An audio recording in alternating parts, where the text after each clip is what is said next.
আজইন ফৌজ যারা লড়াই করেছে এদের সম্বন্ধে কংগ্রেস সিদ্ধান্ত নিয়েছিল, যেটা চাপা থাকে, চাপা ছিল আমরা জানতে পারিনি, ল্যাপ্ট আন্ডার দি কার্পেটের তলায় চেপে রাখা হয়েছিল। দক্ষিণ পূর্ব এশিয়ার সমস্ত দেশগুলোতে নেতাজির এখনো জয়গান করা হয়, তার সম্বন্ধে কি চক্রান্ত হয়েছে তার সমস্ত তথ্যগুলো লুকিয়ে রাখা হয়েছে। যদি জানে তাহলে ভারতবর্ষের যারা নেতা তাদের ছবি সব টেনে ফেলে দেওয়া হবে। এখনো নেতাজির সম্বন্ধে বললে লোকে উদ্বেলিত হয়ে যায়। এরকম একজন নেতাকে আমরা চোখের দেখাও দেখিনি। বলতে বলতে আমার নিজেরও কষ্ট লাগে, পারি না কন্ট্রোল করতে, তারা যায় না। এত বিশ্বাসঘাতকতা পৃথিবীর ইতিহাসে আর হয়নি। নেতাজির আহ্বানে তারা লড়াই করেছিল, নেতাজির নেতৃত্বে কি কঠিন লড়াই, বিশ্বের অন্যতম শ্রেষ্ঠ লড়াই করে একটা এপিসোডে বলবো। সেই তাদের সম্বন্ধে একটা শয়তান কি বলেছে যে তারা যে ভুল ও ত্রুটিগুলি করে, তারা ভুল করেছে। আর আপনি ঠিক করেছেন, জওহরলাল নেহরু সেই পুরো নেহরু ফ্যামিলি পুরো বংশরা চোর। আজইন ফৌজের যে টাকা, নেতাজি ফান্ডের টাকা, লক্ষ লক্ষ ভারতবাসী, প্রবাসী ভারতবাসী তারা সমস্ত দিয়ে দিয়েছিলেন। অনেক ফ্যামিলি আছে এরকম, কোটি কোটি কোটি কোটি টাকা। আজকে সেই দাম ৭২,০০০ কোটি টাকা। সমস্ত চুরি করেছে ওই নেহরু এবং তার চোর বাহিনী। আমরা কি ইতিহাস পড়ছি এতদিন? গান্ধীজি চরকা কাটলো, ব্রিটিশরা চলে গেল। নমস্কার, আমি কেশব ভট্টাচার্য, কলকাতা হাইকোর্টের একজন আইনজীবী এবং নেতাজি প্রেমিক। চক্রান্তের জেলা নেতাজি এই ইউটিউবে আপনাদের সবাইকে স্বাগত জানাচ্ছি। আজকে আমি নেতাজির বিরুদ্ধে চক্রান্ত, হাজার হাজার লক্ষ লক্ষ ঘটনা আছে। আরেকটি ঘটনার কথা আপনাদের সঙ্গে বলবো। এই কংগ্রেস, তৎকালীন কংগ্রেস, যার নেতা জওহরলাল নেহরু থেকে আরম্ভ করে সবাই, আবুল কালাম আজাদ থেকে আরম্ভ করে গান্ধীজি, সবাই কিভাবে নেতাজিকে এবং নেতাজির আজইন ফৌজে বিরোধিতা করেছিল শুনলে আপনারা চমকে যাবেন। এই ঘটনাগুলো তো আমরা শুনিনি, এই ঘটনাগুলো আমরা জানিও না। আমার বই চক্রব্যূহে নেতাজি, এই বইটার মধ্যে আমি অবশ্য এই ঘটনাটা উল্লেখ করেছি, আপনারা দেখতেও পাবেন। তবু বলে রাখলাম যে আজইন ফৌজ লড়াই টড়াই করলো, তারপর বিচার হলো 1945 সালের নভেম্বর মাসে দিল্লি লালকেল্লায়। আজইন ফৌজের যারা গ্রেপ্তার হয়েছিল হাজারে হাজারে, তাদের আনা হয়েছিল দিল্লি লালকেল্লায়, বিচার হলো। সমস্ত ভারতবর্ষ জুড়ে একটা দাবানল জ্বলে উঠলো যখন জানলো যে আজইন ফৌজের সেনারা লড়াই করেছিলেন। তাদের জানতে দেওয়া হয়নি, তো কেউ জানতে দেয়নি, কেউ জানতে পারেনি যে আজইন ফৌজ লড়াই করছে। সংবাদপত্র সেন্সরশিপ হয়েছিল, অমৃতবেয়া পত্রিকা থেকে আরম্ভ করে কোনো পত্রিকায় আজইনের খবর দেওয়া যাবে না। ভারতবর্ষের মানুষ তখনই জানতে পারলো যখন আজইন ফৌজের সেনাদের বিচার আরম্ভ হলো। তখন গণবিক্ষোভ সমস্ত ভারতবর্ষে ছড়িয়ে পড়েছিল। তখন সমস্ত ভারতবর্ষ জয় হিন্দ, নেতাজি জিন্দাবাদ এই ধ্বনিতে সমস্ত ভারতবর্ষ উদ্বেল হয়ে উঠেছে। যেখানে যাচ্ছে সেখানে এই সুভাষচন্দ্রের নামে জয়ধ্বনি, নেতাজি সুভাষ জিন্দাবাদ, আজইন ফৌজ জিন্দাবাদ, জয় হিন্দ, এসব হচ্ছে।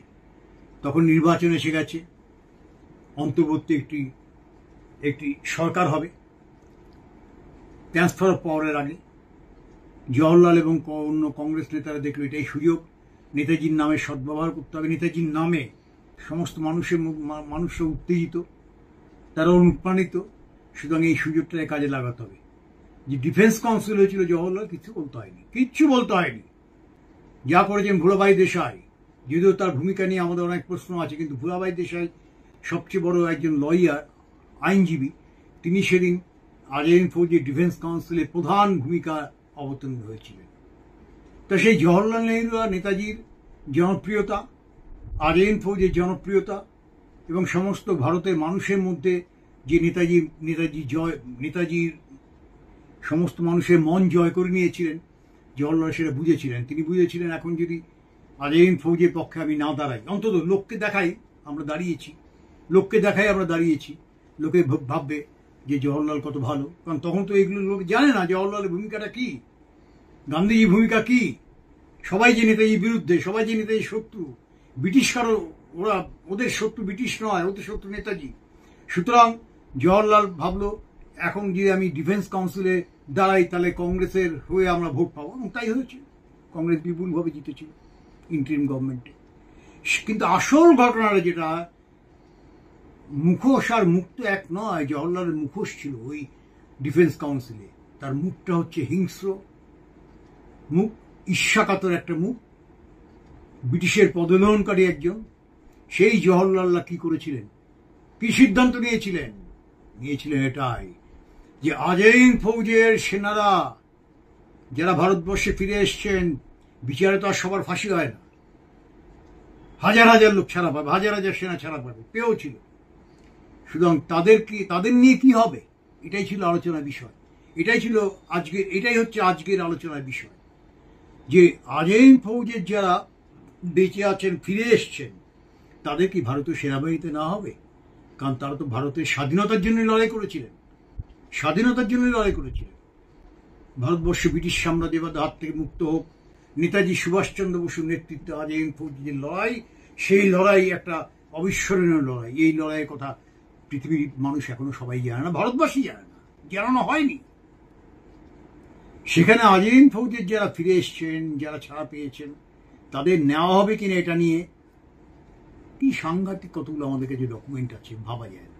ট্রান্সফার অফ পাওয়ার, আপনারা জানেন ট্রান্সফার অফ পাওয়ার 10 খণ্ডে বেরিয়েছিল, যেটা প্রকাশিত হয়নি। 1976 সালে ট্রান্সফার অফ পাওয়ারের 6th volume, 6th volume of the transfer of power British আর্কাইভসে আছে, ব্রিটিশ ওখানেই আছে, লন্ডনের পাবলিক রেকর্ডস অফিসে থাকতে পারে। তো ট্রান্সফার অফ পাওয়ারের 6th ভলিউমটা বের করেছিল। 6th ভলিউমে অনেকখানি কভার করা আছে 1945 সালে আগস্ট মাস থেকে 1946 সালে মার্চ এপ্রিল এরকম। তাতে এসব ভয়াবহ ঘটনা সব আছে, যেগুলো আমরা কিছুটা জানতে পেরেছি। এটা আমার চক্রবর্তী নেতাজিতে উল্লেখ করেছি, ইংরেজি বই কনস্পিরেসি থেকে এস নেতাজিতে উল্লেখ করেছি। খুব শর্টে আপনাদের সামনে কতগুলো কথা মাত্র বলব। ট্রান্সফার অফ পাওয়ার 6th ভলিউমে 387-388 পাতায় এই ঘটনাগুলো আছে। অর্থাৎ আজাইন ফৌজের সেনাদের নিয়ে কংগ্রেস কি করবে, কি করতে চায়, ব্রিটিশ কি ভাবছে, এগুলো সবই আছে। হরি বাদোয়ার নামটা মনে রাখবেন কাইন্ডলি আপনারা সবাই। হরি বাদোয়ার, তিনি ব্রিটিশ ইন্ডিয়ান আর্মির একজন মেজর ছিলেন, ক্যাপ্টেন ছিলেন, ক্যাপ্টেন। ব্রিটিশ ইন্ডিয়ান আর্মি মানে ব্রিটিশ সেনা বলছি, তার মধ্যে তো 70-80% তো আপনার থাকেন, ভারতীয়রা থাকেন। সেই British Indian army captain Hari Badoyar, তিনি ব্রিটিশের পক্ষে লড়াই করেছিলেন। এটা ভাববেন না British Indian army Hari Badoyar ব্রিটিশের বিরুদ্ধে লড়াই করেছিলেন, না, ব্রিটিশের পক্ষে লড়াই করেছিলেন। আজাইন ফৌজের সঙ্গে লড়াই হয়েছিল, তিনি আজাইন ফৌজের হাতে বন্দী হয়েছিলেন। এটা তো শুধু আজাইন ফৌজের সেনারাই বন্দী হয়েছে তা না, অনেক শয়ে ব্রিটিশ ইন্ডিয়ান আর্মি, তাতে ভারতীয় আর্মি বেশি বন্দী হয়েছে। সেই বন্দী অবস্থায় তিনি যখন ভারতবর্ষে ফিরলেন, তার সঙ্গে আলোচনা হয়েছিল আসফ আলী, কংগ্রেস ওয়ার্কিং কমিটির একজন সদস্য। কবে আলোচনাটা হয়েছিল? একটা আলোচনা হয়েছিল 18 অক্টোবর 1945 সাল। 18 অক্টোবর 1945 সাল। এখন আপনারা ভাবতে পারেন ক্যাপ্টেন হরি বাদোয়ারের সঙ্গে এমন কি আলোচনা হলো, 3.5 ঘন্টা ধরে আলোচনা। তখন কিন্তু ভারত স্বাধীন হয়নি, 1945 সাল তো, 18 অক্টোবর। দ্বিতীয় বিশ্বযুদ্ধ শেষ হয়েছে 15 August with the surrender of Japan. তা স্বাধীনতা আসবে কি আসবে না, ট্রান্সফার অফ স্বাধীনতা না, ট্রান্সফার অফ পাওয়ার। সুতরাং সেখানে আলোচনা হচ্ছে হরি বাদোয়ারের সঙ্গে কংগ্রেস ওয়ার্কিং কমিটির সদস্য আসফ আলী। 3.5 ঘন্টা। কি ইস্যু ছিল? 3-4টে ইস্যু ছিল। কি ইস্যু ছিল? 1 নম্বর, আজাইন ফৌজের সেনারা ব্রিটিশ ইন্ডিয়ান আর্মি ও যেমন বন্দী হয়েছিল তাদের সঙ্গে কিরম ব্যবহার করেছে। 2 নম্বর ছিল, এই আজাইন ফৌজের সেনাদের কি ভারতবর্ষের সেনাবাহিনীতে যোগ দেওয়ানো হবে? কারণ আজাইন ফৌজের সেনারা তো মাত্র ফিরেছেন, বয়স তো বেশি না, কারো 30-40, কারো 50। সুতরাং তারা ভারতীয় সেনাবাহিনীতে নিশ্চিন্ত তাদের যোগ দেওয়ানো যেতে পারে, কারণ তারা দেশপ্রেমী। 3 নম্বর, আজাইন ফৌজের সেনাদের সত্যিকারে কোনো কাজে লাগানো যাবে কিনা যদি সেনাবাহিনীতে না নেওয়া হয়। এইসব বিভিন্ন রকম ছিল। চমকে যাবেন। যা উনি বলেছেন, যে আলোচনাটা, সেটা ওই ট্রান্সফার অফ পাওয়ার এনক্লোজার 160 নম্বর পাতাতে আছে। যে আমি বলেছি 387 থেকে 388 পাতা 6th ভলিউমে আপনার ট্রান্সফারের পরে এটা আছে, তার সঙ্গে একটা এনক্লোজার আছে 160 এনক্লোজার নাম্বার। তাতে আপনার এই আলোচনা কিছুটা অংশ বেরিয়ে শুনলে চমকে যাবে যে কী ধরনের আলোচনা হয়েছে। আপনাদের অরিজিনাল এই কিছুটা পড়ে শোনাই, ইংরেজি এবং বাংলা, আপনারা জানতে পারবেন। তাই এই যে এনক্লোজার নাম্বার 160 বললাম, সেই এনক্লোজারটা গোপনীয়, তাতে লেখা আছে গোপনীয়। কে লিখেছে? British brigadier TM. বয়েসে। অর্থাৎ এইটা গোপনীয়, গোপন থাকবে, কেউ জানতে পারেনি। কীভাবে এই এনক্লোজারটা থেকে পড়ে এটা জানা গেল। তা সেখানে এখন যা লেখা আছে সংক্ষেপে আপনাদের সামনে একটু বলছি যে Asaf Ali listened with close interest, and at the end, in general conversation, he stated, A. Congress leaders had realized that those who joined the IN, or the Indian National Army, were far from innocent. Bah, এটা কংগ্রেসের লিডারদের এটা অনুভূতি।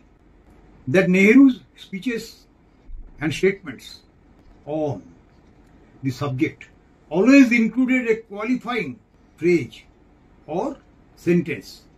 To these, example, whatever errors and mistakes they had committed, তার মানে আইনের লোকরা, আইনের সৈন্যরা, whatever mistakes, errors they have committed and misguided men, etc.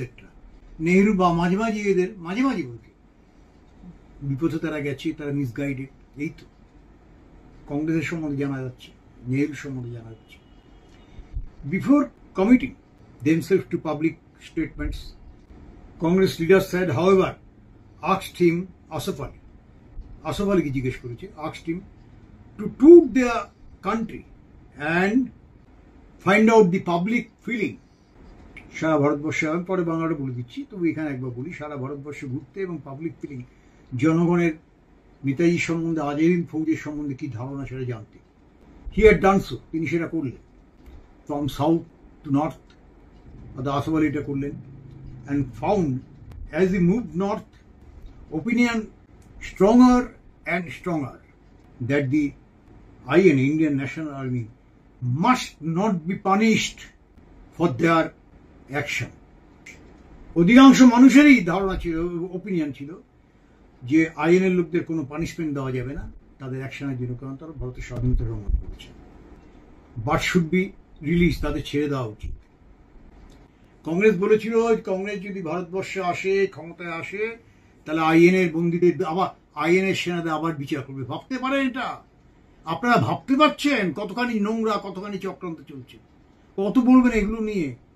এদের কদর্যতা, এদের ব্রিটিশের স্তবকতা, মানে কংগ্রেস নেতাদের বলছি, টপ নেতৃত্ব সো কল্ড, ব্রিটিশের স্তবকতা, এদের কদর্যতা, এদের নেতাজি বিরোধিতা, এদের নেতাজি বিরোধী চক্রান্ত, আজহার ফৌজ যারা লড়াই করেছে, হাজার হাজারের সেনা মারা গেছেন লড়াই করে, শহীদ হয়েছেন, এদের সম্বন্ধে কংগ্রেস সিদ্ধান্ত নিয়েছিল যেটা চাপা থাকে, চাপা ছিল আমরা জানতে পারিনি।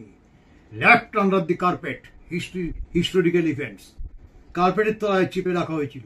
কিন্তু আস্তে আস্তে কিছুটা আমরা জানতে পারলাম, তাই আমরা চমকে যাচ্ছি যে এরা বলেছিল, কংগ্রেস ঠিক করেছিল।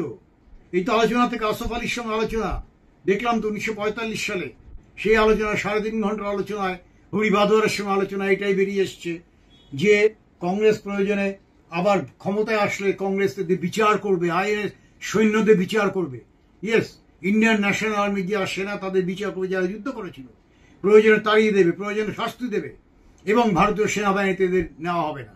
এই হচ্ছে তৎকালীন কংগ্রেস নেতৃবৃন্দ বা দেশপ্রেমিক বলে আমরা যাদের পরিচয় পাই, কাগজে কলমে যাদের দেখানো হয় তাদের পরিচয়। এটাকে আপনারা ভাবতে পারেন? বলতে বলতে আমারই মানে রক্ত গরম হয়ে যাচ্ছে। এত চক্রান্ত ভাবা যায় না। ছাত্র জীবনে এগুলো পড়িনি, পড়ার সুযোগ পাইনি, জানতে পারিনি। 76 সালে তো বেরিয়েছিল এইগুলো, তাও তো লোকে জানতে পারেনি, সব লুকিয়ে রাখা হয়েছে। প্রাসঙ্গিকভাবে এটা বলছি যে আজও পৃথিবীর বিভিন্ন দেশে কোটি কোটি কোটি কোটি নেতাজি সংক্রান্ত ডকুমেন্ট আছে, একটু আমরা পাইনি মানে আমরা চাইনি। এই প্রসঙ্গে বলি, আমি তো রাশিয়া গিয়েছিলাম বিচারপতি মুখার্জি কমিশনের সঙ্গে, মস্কো, সেন্ট পিটার্সবার্গ, সাইবেরিয়া, সুদূর সাইবেরিয়া, ওমস্ক, ইরকুটস্ক, সমস্ত জায়গায়। তা আমরা তো কথা বলেছি কেজিবির অফিসার যারা এসেছিলেন, তারা বলছে আমাদের যে ডকুমেন্ট আছে নেতাজি সংক্রান্ত সব ডকুমেন্ট আমাদের কেজিবির কাছে, এখন এফএসবি, ফেডারেল সিকিউরিটি ব্যুরো, আগে ছিল কেজিবি, আমাদের কাছে ইন্ডিয়ান গভর্নমেন্ট আমাদের যদি প্রস্তাব দেয় আমরা সেই প্রস্তাবগুলো নিয়ে আলোচনা করবো, তারপর কেজিবি কতটুকু দেবে না দেবে সেটা আমাদের সরকার যে বলবে দেবে। ইন্ডিয়ান গভর্নমেন্ট আজ পর্যন্ত রাশিয়ান গভর্নমেন্টের কাছে কোনো রকম অ্যাপ্রোচ করেনি, নেহেরু গভর্নমেন্ট তো করেনি, এই সরকারও করেনি। নেতাজির ব্যাপারে সবাই এক, ডকুমেন্ট পাবো কি করে? তাহলে চক্রান্ত আরো ফাঁস হয়ে যাবে, কারা কি করেছিলেন তবে সেই সময়।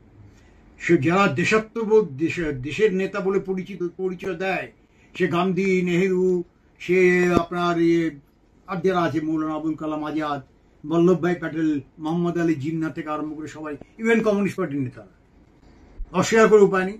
তাদের ভূমিকাটা কি ছিল সব তো আছে পৃথিবীর বিভিন্ন দেশে। জার্মানির পটাসবার্গ, পূর্ব জার্মানির বিখ্যাত আর্কাইভস আছে, ওখানে অনেক ডকুমেন্ট আছে, ওটা নিয়ে পরে এপিসোডে আমি বলছি।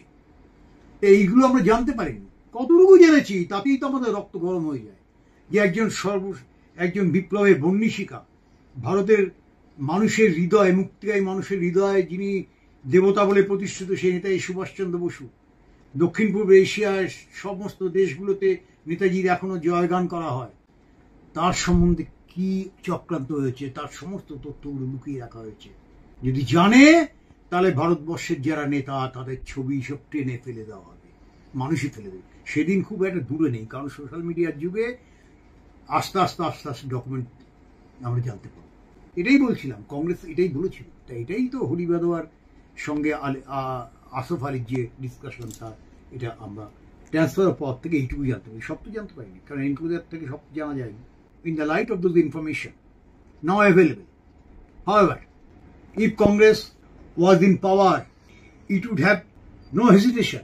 Congress যদি পাওয়ার আসে কোনো হেজিটেশন থাকবে না in removing all INA মানে INA soldier from the services, and even in putting some of them on trial, প্রয়োজনে তাদের বিচার করবে Congress. And when they eventually did assume power, they would certainly remove any remaining. ভাবা যায়, এটা নিয়ে আলোচনা করতে গেলে রক্ত গরম হয়ে যাচ্ছে। এই জিনিস চলেছে ভারতবর্ষে। কংগ্রেস পাওয়ারে আসলে আজীন ফৌজের যারা বন্দী হয়েছিলেন, যারা ছাড়া পেয়েছেন, তাদের আবার প্রয়োজনে বিচার করবে এবং তাদের তাড়িয়ে দেবে, সেনাবাহিনীতে নেবে না। কি ইতিহাস পড়ছি আমরা কি ইতিহাস পড়ছি এতদিন? গান্ধীজি এক চরকা কাটলো, ব্রিটিশরা চলে গেল। জওহরলাল নেহরু মাউন্ট ব্যাটেন, আমাদের সবচেয়ে বড় শত্রু মাউন্ট ব্যাটেন, তার স্ত্রীর সঙ্গে অবৈধ প্রেম, গোপন খবরাখবর চলে যাচ্ছে স্বাধীনতা সংগ্রামীতে। অথচ সে আমাদের, তার শিশু দিবস, তার জন্মদিন পালন করা হয়, গান্ধীজির জন্মদিন পালন করা হয়, মৃত্যুদিন পালন করা হয় মানে কি? তার জন্মদিন 2 অক্টোবর ছুটি কিসের জন্য? ব্রিটিশের স্তবকতা করেছেন কিছুদিন, অনেকদিন। নেতাজি বিরোধিতা করেছেন, নেতাজি সুভাষচন্দ্রের, নেতাজি শত্রুতা করেছেন, ব্রিটিশের সেবা করেছেন। জওহরলাল নেহরু আমাদের সবচেয়ে বড় শত্রু মাউন্ট ব্যাটেন, তার সঙ্গে তার সখ্যতা। এরা নেতা নাকি ইতিহাসের জঞ্জাল? অথচ আজ ইতিহাস বইগুলো দেখুন, ক্ষমতা হস্তান্তরের পর 1947 সালের পর ভারতবর্ষে কংগ্রেসে নেহেরু এবং কমিউনিস্টরা বিকৃত ইতিহাস তৈরি করেছিল। বিকৃত ইতিহাস, এই বিকৃত ইতিহাসের মধ্যে অনেক কিছুই আছে। সুভাষচন্দ্রের সম্বন্ধে আজাইন ফৌজের যেটা সাফল্য, আজাইন ফৌজের লড়াই, মরণপণ লড়াই, ব্রিটিশের প্রচুর ক্ষতি হয়েছিল, এগুলো কিচ্ছু ইতিহাসে চান্স পায়নি, হয়নি। ধামাধরা, চটিচাটা, ভাতা পাওয়া কতগুলো ইতিহাসবিদ, যাদের নাকি ইতিহাসবিদ বলে বলা হয়, যারা আসলে জঞ্জাল, তাদের ইতিহাস আমরা পড়ে এইসব ভুল শিক্ষা শিখেছি। নাহলে বলুন, আজকে আমি বলি, আজকে যারা এখানে শুনছেন, যারা আমার অডিয়েন্স, আজকে যারা আমার এই ইউটিউবের আমার এই ভিডিওটা, আমার এই এপিসোডটা শুনছেন, তাদের আমি বেশ কিছু লোককে যারা 70 বছর 80 বছর আছেন বা 50 বছর, তাদের সবাইকে বলি, আপনারা কি জানতেন এই ঘটনাগুলো? আমি কি জানতাম? আমার পূর্বে, আমার আগের প্রজন্ম, আমার বাবারা জানতেন না, তাদের দোষ নেই, জানানো হয়নি। জানবেন কোত্থেকে? ইতিহাস তো চেপে রাখা আছে। 76 সালে একটু প্রকাশ হয়েছিল, তাই আমরা জানতে পারলাম। আর বিচারপতি Mukherjee commission of inquiry justice Mukherjee commission মেন করে, ইন শর্ট জেএনসিআই। তাতে আমি ছিলাম বলে কিছু ইনফরমেশন আমরা অন্তর পৃথিবীর বিভিন্ন দেশে, কয়েকটা দেশে কিছু তো পেয়েছি, অনেকখানি পেয়েছি। নেতাজির ডকুমেন্ট কোটি কোটি আছে, কিছুটা তো পেয়েছি, সামান্য পেলেও ওটা আমাদের কিছু বিশাল। তাই এইটা জানার পর আজকে আমাদের এই প্রজন্মের ছাত্রছাত্রীরা কি ভাববেন গান্ধীর সম্বন্ধে, এই প্রজন্মের শিক্ষিত মানুষ কি ভাববেন জওহরলাল নেহরুর সম্বন্ধে, এই প্রজন্মের শিক্ষিত মানুষ কি ভাববেন সেই পুরো নেহরু ফ্যামিলি, পুরো বংশরা চোর। আজেরিন সরকারের টাকায় নেহরু বংশরা চুরি করেছে। এত বড় শয়তান, এত বড় নোংরা, এত বড় কুখ্যাত বংশ ভারতবর্ষে পাওয়া যায়নি। পরে আলোচনা করব মতিলাল নেহরু, এই জওহরলাল নেহরু, তোষ্যকন্যা ইন্দিরা গান্ধী, গান্ধী তো না খান, সেই ইন্দিরা গান্ধী তো নেতাজিকে যুদ্ধ অপরাধী চুক্তি বাড়িয়ে দিল আজীবন। রাজীব গান্ধী, সঞ্জয় গান্ধী, রাহুল গান্ধী, সবাই আজেরিন ফৌজের যে টাকা, নেতাজি ফান্ডের টাকা, লক্ষ লক্ষ ভারতবাসী, প্রবাসী ভারতবাসী, ব্যবসায়ী, শ্রমিক, ইঞ্জিনিয়ার, ডাক্তার, উকিল, গ্রুপ ডি স্টাফ, জমাদার, গোয়ালা, কারা নেই নেতাজির ডাকে সর্বস্বান্ত তারা সমস্ত দিয়ে দিয়েছিলেন। অনেক ফ্যামিলি আছে এরকম, কোটি কোটি কোটি কোটি টাকা, আজকে সেই দাম ৭২,০০০ কোটি টাকা, সমস্ত চুরি করেছে ওই নেহরু এবং তার চোর বাহিনী। কি বলবেন, এই ইতিহাস তো নতুন করে জানতে হচ্ছে আমাদের। সেই জন্য আপনাদের সবাইকে বলছি, এই এপিসোডটা হওয়ার পর আপনারা দেখার পর দয়া করে সাবস্ক্রাইব করবেন। আমি চাই সাবস্ক্রাইব করুন, শেয়ার করুন, ভিউ বাড়ুক, লোকে জানুক, লক্ষ লক্ষ লোক জানুক, আগে যারা জানতো না। আমি আমার বাড়িতে যখন এটা আলোচনা করি, আমার ওয়াইফ, আমার 2 মেয়ে, তারা তো এগুলো জানতেন না, কিন্তু আমার থেকে জেনে ওদের মধ্যেও যে কিরকম উত্তেজনা, ওরাও যে বারবার এটা নিয়ে আলোচনা করতে চায়, এটা হবেই।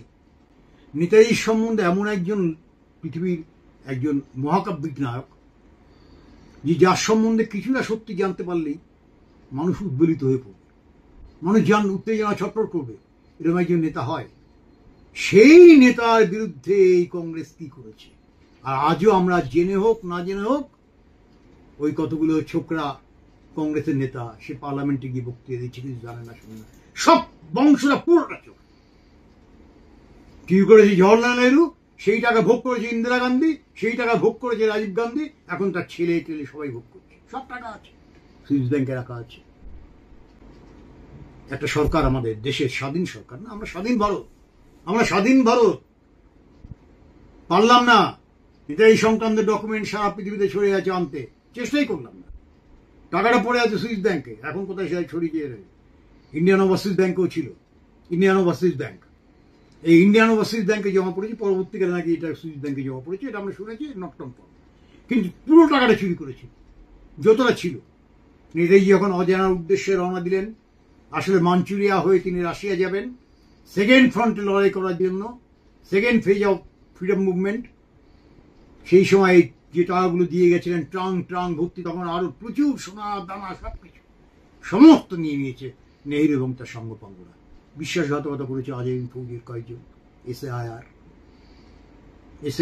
বিশ্বাসঘাতকতা করেছে, রামমূর্তি ভাই বিশ্বাসঘাতকতা করেছে, গোপাল সিং বিশ্বাসঘাতকতা করেছে, এরকম অনেক নাম, জর্জ ফিগেস ও তো ব্রিটিশ বিশ্বাসঘাতক এমনি। এইসব ইতিহাস তো আমরা জানতাম না। সেই জন্য আপনাদের অনুরোধ করছি, আপনারা দয়া করে এটা যদি ভালো লাগে সাবস্ক্রাইব করবেন, শেয়ার করবেন, যাতে আরো লোক জানতে পারে।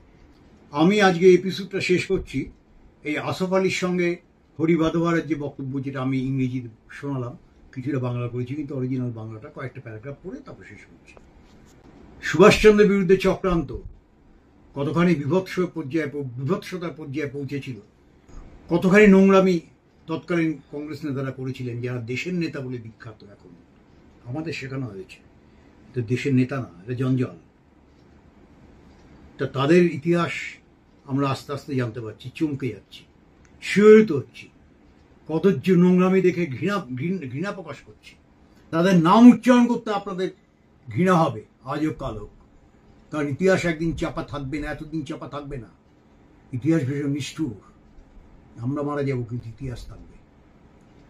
তা সেই ওখানে কংগ্রেসের নেতা আসফ আলী খুব উৎসাহ নিয়ে শুনছিলেন এবং শেষে তিনি কি বললেন? তিনি বললেন, এক, ইংরেজিটা বলেছিলাম, কংগ্রেসের নেতারা এটা উপলব্ধি করতে পেরেছিলেন যে যারা আজাদিন ফৌজে যোগ দিয়েছিলেন তাদেরকে কোনো মতেই বলা যাবে না যে তারা নিরীহ বা সরল। নেহেরু তার বক্তৃতা ও বিবৃতিতে সবসময় তাদের সম্বন্ধে যা বলতেন তা হলো, উদাহরণস্বরূপ নেহেরু কি বলতেন, তারা মানে আইএনএস সেনারা, ইন্ডিয়ান ন্যাশনাল আর্মি, আজাদিন ফৌজের সেনারা, তারা যে ভুল এবং ত্রুটিগুলি করেছে এবং পথভ্রান্ত মানুষেরা ইত্যাদি। ভাবতে পারেন আজাদিন ফৌজের সেনারা নেতাজির আহ্বানে তারা লড়াই করেছিল, নেতাজির নেতৃত্বে। কি কঠিন লড়াই, বিশ্বের অন্যতম শ্রেষ্ঠ লড়াই করে একটা এপিসোডে বলবো। সেই তাদের সম্বন্ধে একটা শয়তান, একটা ব্রিটিশের পাঁচাটা সার্মেয় কি বলেছে যে তারা যে ভুল ও ত্রুটিগুলি করে, তারা ভুল করেছে। আর আপনি ঠিক করেছেন জওহরলাল নেহরু, আপনার বংশ ইংরেজের দালালি করে বেরিয়েছেন। ভারতবর্ষের যত ক্ষতি হয়েছে আজ পর্যন্ত 1947 পর থেকে, তার আগেও, তার অধিকাংশই নেহেরুর জন্য হয়েছে। এটা অস্বীকার করার কোনো উপায় নেই। এই প্যাটেল, সর্দার প্যাটেল, কত কিছু বলি, সেই তো স্বরাষ্ট্রমন্ত্রী থাকাকালীন নেহেরুর এই নেতাজির কোনো ছবি মিলিটারি ক্যান্টনমেন্টে থাকবে না, মিলিটারি ইউনিট লাইনে থাকবে না, মিলিটারি ক্যান্টিনে থাকবে না, কোনো মিলিটারি একাডেমিতে থাকবে না। এ তো করেছিল স্বরাষ্ট্রমন্ত্রী প্যাটেল। আমরা আজকে আছি না অনেকে প্যাটেলের গুণগ্রাহী, প্যাটেলের মতো ভালো লোক হয় না। এই তো ভালো লোকের পরিচয়, এই তো ভালো লোকের পরিচয়। নেতাজি যিনি এত বড় একজন সমরবীর, এত বড় বিখ্যাত যুদ্ধ করেছেন, ভারতবর্ষের জমি দখল করে তাতে ময়ূরাঙ্গে পতাকা উত্তোলন করেছিলেন। নেতাজি সুভাষচন্দ্র বসু নেতৃত্বে যে লড়াই হয়েছিল, সেলিম মালিক, এস এ মালিক সেদিন পতাকা উত্তোলন করেছে ময়ূরাঙ্গে, ভারতের স্বাধীন ভূমি হয়েছিল। এইসব ইতিহাসকে আমরা ভুলে গেলাম, এইসব ইতিহাসকে চেপে যাওয়া হচ্ছে। আর এখানে প্যাটেলের জয়গান করা হচ্ছে, নেহেরুর জয়গান করা হচ্ছে, গান্ধীর জয়গান করা হচ্ছে। কি শিখবে আমাদের এই প্রজন্ম? আমাদের এই প্রজন্ম কি শিখবে বা কি শিখছে? বা এতদিন আমরাই বা কি শিখেছি? স্কুলে ইতিহাস বইতে পেরেছি তো গান্ধীজি একটু অহিংসা আন্দোলন করলেন, ব্রিটিশ ভয় পেয়ে গেল, অনশনে গেলেন, ছাগলের দুধ খাচ্ছেন। তার দড়িটা যে ছাগল গান্ধীজি ব্যবহার করতেন, যে ছাগল, সেই দড়িটা পর্যন্ত মিউজিয়ামে রাখা হয়েছে, লোকে জানুক গান্ধীজি কত বড় অবদান। অথচ নেতাজির সম্বন্ধে কারা আজাদিন ফৌজে লড়াই করেছে, কারা মারা গেছেন, 33,000, 40,000, 50,000 মারা গেছেন, তাদের নামও আমরা জানি না, এখনো নামও দেওয়া হয়নি। কোনো বড় নেতাজি মিউজিয়াম করে এগুলো দেওয়া হয়নি, সারা পৃথিবী জুড়ে ছড়িয়ে আছে। প্রাসঙ্গিক ভাবে এটা বলি যে আমি যখন রাশিয়ায় গিয়েছিলাম জাস্টিস মুখার্জি কমিশন অফ এনকোয়ারির সঙ্গে, সেই সময় কাজের পর একদিন, আগেও বলেছি কতগুলো এপিসোডে, কিন্তু এটা না বলে পারি না। আমি একদিন বিকালবেলা বেরিয়েছিলাম একটু ঘুরতে, তখন একজন, সবাই তো রাশিয়ান ল্যাঙ্গুয়েজে কথা বলেন, বোঝাও কষ্ট, যদি আমি রাশিয়ান ল্যাঙ্গুয়েজটা শিখেছিলাম কিন্তু ইন্টারাকশনটা ছিল না বলে ভুলেও গেছিলাম অনেকখানি। ফর্চুনেটলি একজন ভদ্রলোকের সঙ্গে দেখা হলো যিনি ইংরেজি কথা বলছেন, বোধহয় ডুমা রাশিয়ান পার্লামেন্ট, ওই ডুমার সামনে আমরা গেছিলাম, সেখানে পাশেও একটা দোকানে বোধহয় কফি টফি খাচ্ছিলাম, সেই সময় দেখা হয়েছিল। তখন তো আর মোবাইল টোবাইল ছিল না যে ফটো তুলবো, যাই হোক, বড় বড় ক্যামেরা ছিল, সবসময় সেটা ব্যবহার করা যেত না, নেওয়াও যেত না। তো সেই সময় জার্মান ভদ্রলোকের সময় যখন দেখা হয়েছিল, জানলাম তিনি জার্মান ভদ্রলোক, ইংরেজিতে কথা বলেন, আমার সঙ্গে কথা, কেন আমি এখানে এসেছি ন্যাচারালি আমি এটা বললাম।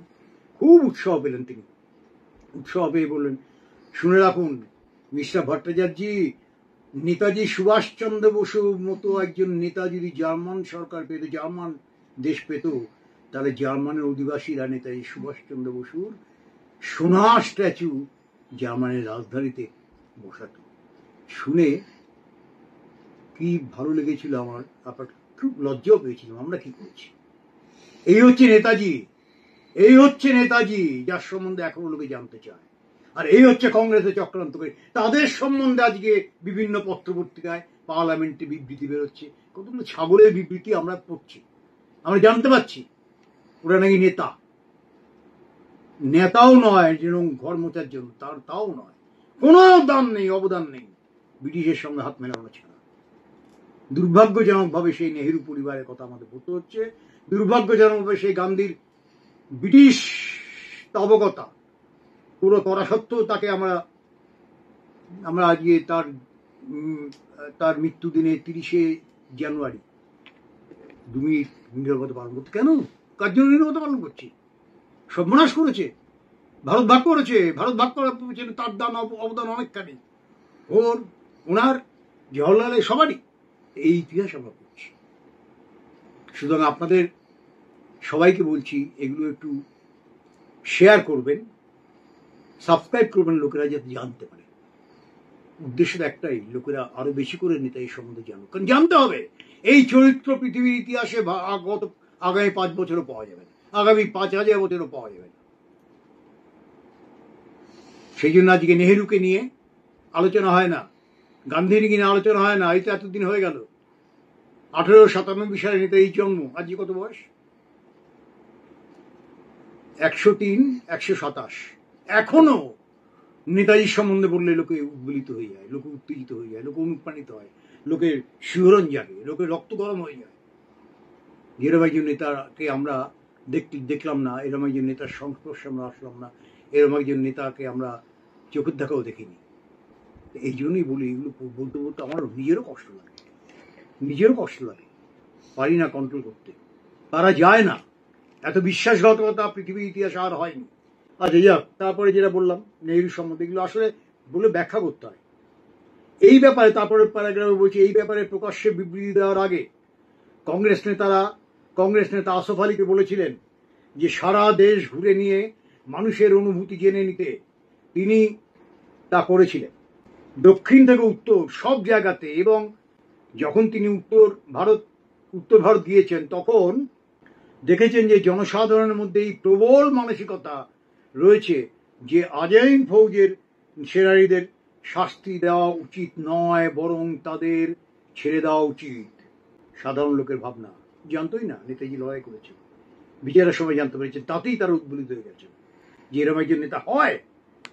ব্রিটিশের চামচেদের আমরা দেখেছি, নেতাদের, ব্রিটিশের পাচারা নেতাদের দেখেছি, কিন্তু এরম একজন নেতা হয়, অবিশ্বাস্য।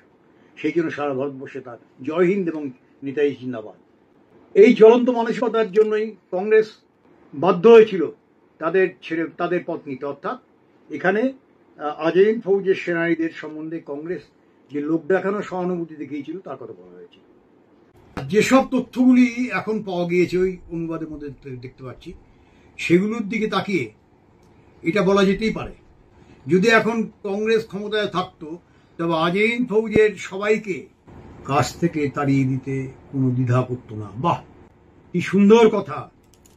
এমনকি তাদের মধ্যে বেশ কয়েকজনের বিচার করা হতো, এবং ঘটনাক্রমে কংগ্রেস যদি ক্ষমতাতে আসে সেক্ষেত্রে অবশ্যই বাকিদের তাড়িয়ে দেওয়া হবে। কি বুঝলেন আমার দর্শক বন্ধুরা, নেতাজি প্রেমিকরা? কংগ্রেসের এই অবস্থা। আমরা জানতাম কি কেউ এইসব জিনিস কোনোদিন, যে কংগ্রেসের অ্যাটিটিউড কি ছিল towards Netaji Subhashchandra Bose and Indian National Army? আজকে কংগ্রেসের কোনো লোকের কোন অধিকার আছে গান্ধী পরিবারের সম্বন্ধে, নেহেরু পরিবারের সম্বন্ধে প্রশংসা করা? এইসব জিনিস জানার পর কিন্তু তারা করবেন, যেহেতু তারা ইতিহাসটা জানেন না। সেই জন্য আজকে অনেক কংগ্রেসের শিক্ষিত বন্ধু অবশ্যই আছেন, কমিউনিস্ট পার্টির অনেক বন্ধু আছেন, তারা তো আবার সব জানতা, পৃথিবীর কোনো ইতিহাস তারা বাকি রাখেন না, একমাত্র ভারতের ইতিহাস তারা জানেন না।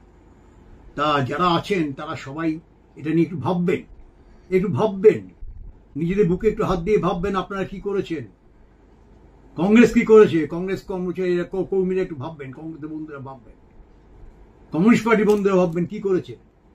যখন আজাইন ফৌজ রক্তাক্ত লড়াই করছে তখন তারা ব্রিটিশকে বন্ধু বলছে, মার্কিন যুক্তরাষ্ট্রকে নির্ভীক বলছে, কি না বলছে, সব ভালো, একমাত্র নেতাজি খারাপ, যেহেতু তিনি স্বাধীনতা আন্দোলন করেছিলেন।